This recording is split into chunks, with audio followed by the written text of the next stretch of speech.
नमस्कार मित्रांनो, English teacher चॅनलमध्ये मी सर्वांचं स्वागत करतो. Our today's topic is mathematics from standard 8 and chapter number 3, that is indices and cube root. The chapter is very useful from the point of view of 8th, 9th and 10th, and this topic is always helpful in mathematics when here we study maths at college level. So one should study the indices and cube root very carefully. In our today's topic, we shall see what is base, what is index, what are the laws of indices and how they come. So let us see first of all what is base and what is index. See here, the product of 2 into 2 into 2 into 2 into 2. When we multiply the same number 5 times, then it is written as 2 raised to 5. The number 2 is multiplied 5 times. So 2 is the base here and 5 is the index. एकाच संख्येचा जितक्या वेळेस गुणाकार होईल ती संख्या वर लिहायची, त्याला इंडेक्स म्हणतात. आणि ज्या संख्यांचा गुणाकार आहे त्याला बेस म्हणतात. हा बेस आहे, हा इंडेक्स आहे. म्हणजे 2 raised to 5 असं हे वाचतात. आता 5 इंडेक्स आहे, 2 हा बेस आहे. दुसरी गोष्ट, if there are some laws of indices, in those laws we have used the alphabets like A, M, N, like this. In these rules, M and N are integers. Integers means numbers. They may be negative, they may be positive. So let us see the laws of indices. काही नियम आहेत. ते नियम जर आपण समजून घेतले तर ते आपल्याला त्याऐवजी कुठलंही गणित जर दिलं तर ते आपल्याला सोडवता येतं. आता पहिला नियम कसा आहे बघा, a raised to m into a raised to n is equal to a raised to m plus n.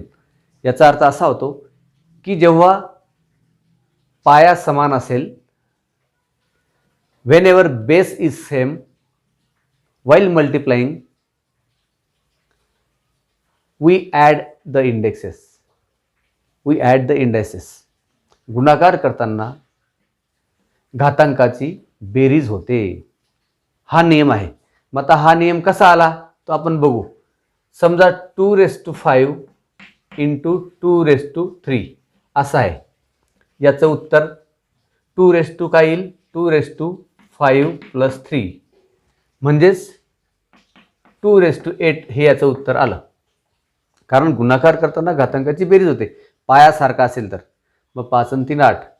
परंतु हा नियम कसा तयार झाला त्याचा आपण थोडक्यात माहिती घेऊ. Suppose a raised to m किंवा असं घेऊ आपण 2 raised to 5 into 2 raised to 3 असं आपण केलं तर याचं उत्तर हे कसं आलं बघू आपण. 2 raised to 5 म्हणजे काय, 5 वेळेस गुणाकार. 1 2 3 4 5, 1 2 3 4 5, 2 raised to 5 असा लिहितात. झालं. गुणिले 2 raised to 3 म्हणजे 3दा गुणाकार. 1 2 3 झाले. मग 2 raised to 5 into 2 raised to 3 is equal to किती झाले, 1 2 3 4 5 6 7 8 झाला 2 raised to 8. अशा प्रकारे पहिला नियम तयार झाला. अशा प्रकारे हा पहिला नियम तयार झाला. म्हणजे while multiplying we add the indices. गुणाकार करताना घातांकाची बेरीज होते. हा पहिला नियम आहे. आता दुसरा नियम त्याच्या विरुद्ध आहे. भागाकार करताना घातांकाची वजाबाकी होते. a raised to m minus n हा दुसरा नियम आहे. तर या ठिकाणी तो पण आपण करून बघू. भागाकार करताना घातांकाची वजाबाकी होते. तर हा नियम कसा काय आला तो पण आपण सिद्ध करून घेऊ. 2⁵ डिवायडेड बाय 2⁵ भागाकार आहे. 2⁵ कसा लिहितात? 5 वेळेस गुणाकार. 2 into 2 into 2 into 2 into 2. 1 2 3 4 5. This can be written like this.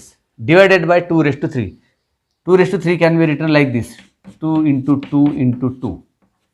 बरोबर झालं. आता अंश आणि छेद. बे एक बे, बे एक बे, बे एक बे, बे एक.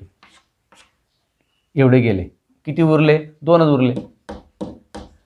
म्हणजे काय उरला? 2⁵. म्हणजेच काय? 2⁵ divided by 2⁵ is equal to 2⁵ - 3 is equal to 2⁵. आणि हा सुद्धा आपला 2⁵ उरलेला आहे. हे आता उत्तर आलं होतं आपलं. अशा पद्धतीने दुसरा नियम तयार झालेला आहे. व्हेनेवर वी डिवाइड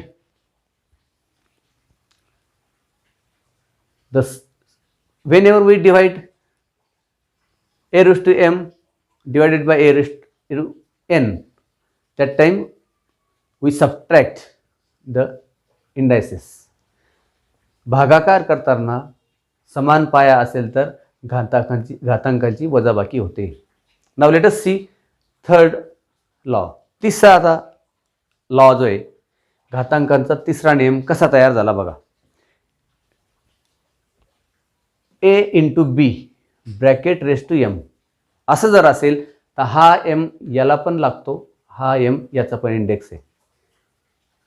कंसातील ज्या संख्या आहेत त्याचा जर इथे घातांक असेल तर तो याचा पण घातांक असतो, याचा पण असतो. हा इंडेक्स याचा पण आहे, याचा पण आहे. म्हणजेच a⁻m into b⁻m. हा पण आपण नियम बघू कशा प्रकारे तयार होतो. 30 संख्या आपण घेऊ. 2 into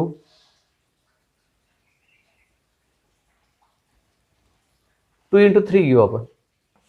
डिवायडेड बाय 4 घेऊ आपण. मग याचा अर्थ असा होतो 2⁴ into 3⁴ असं आपण लिहू शकतो. इथे काय आपल्याला सबट्रॅक्ट किंवा ॲडिशन करायची गरज नाही.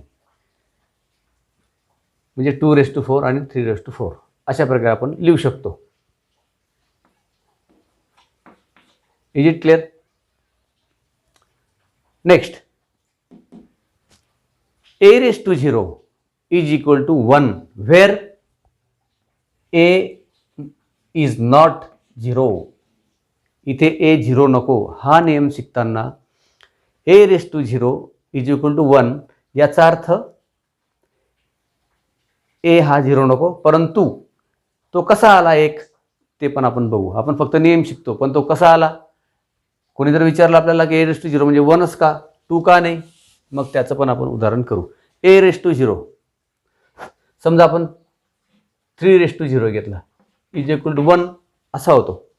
Wear 3 is not equal to 0. मग आता a⁻0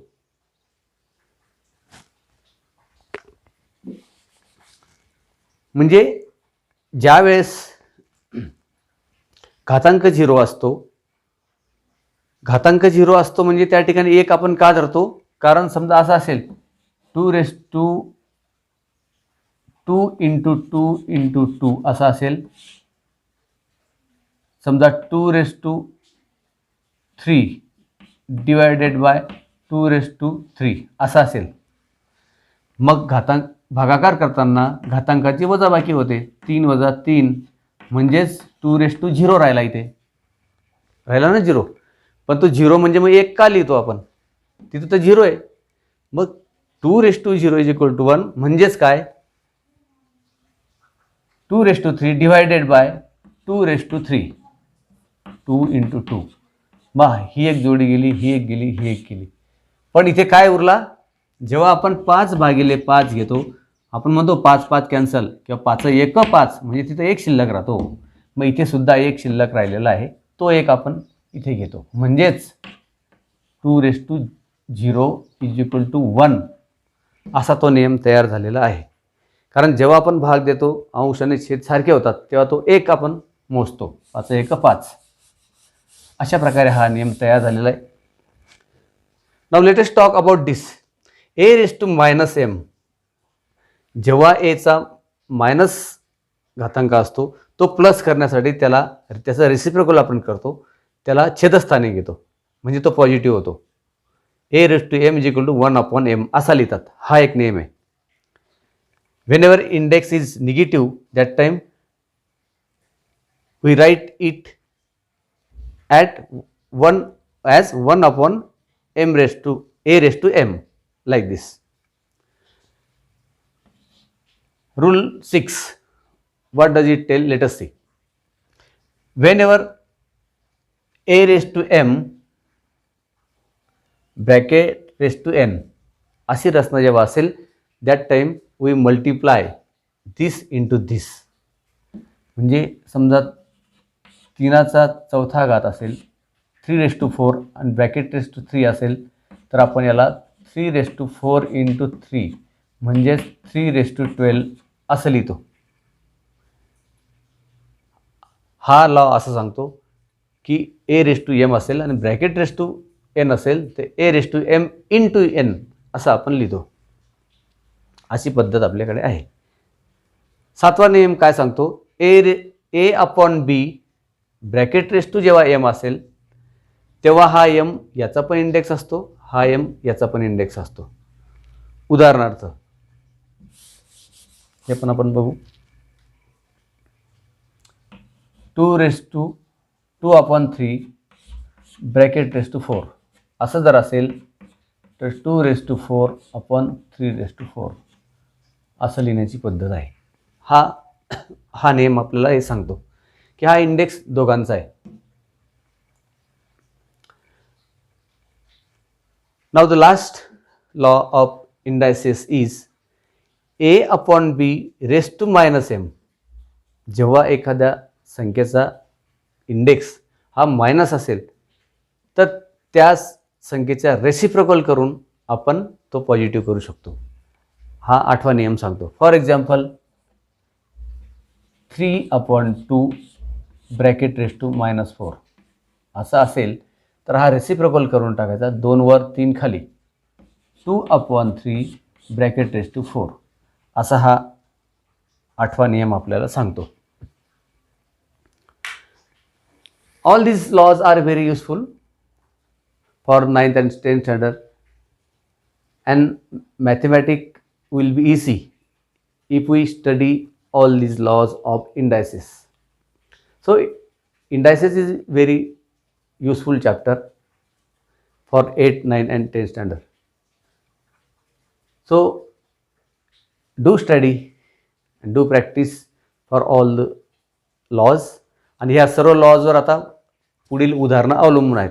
ते उदाहरणं आपण पुढील लेक्चरमध्ये घेऊ. या लेक्चरमध्ये फक्त विद्यार्थ्यांनी हे जे 8 नियम आहेत हे नियम अशा पद्धतीने लक्षात ठेवा आणि ते कसे वापरू हे आपण पुढील लेक्चरमध्ये शिकणार आहोत. परंतु 8 नियम आहेत आणि ते कसे आहेत हे तुम्ही लक्षात ठेवा. एवढंच या लेक्चरमध्ये आपल्याला सांगायचं आहे. ठीक आहे मित्रांनो, it is all about indices and cube root. It was just introduction. It was the introduction of laws of indices. One more point was there, cube and cube root. We write √4 like this. √4 means 2.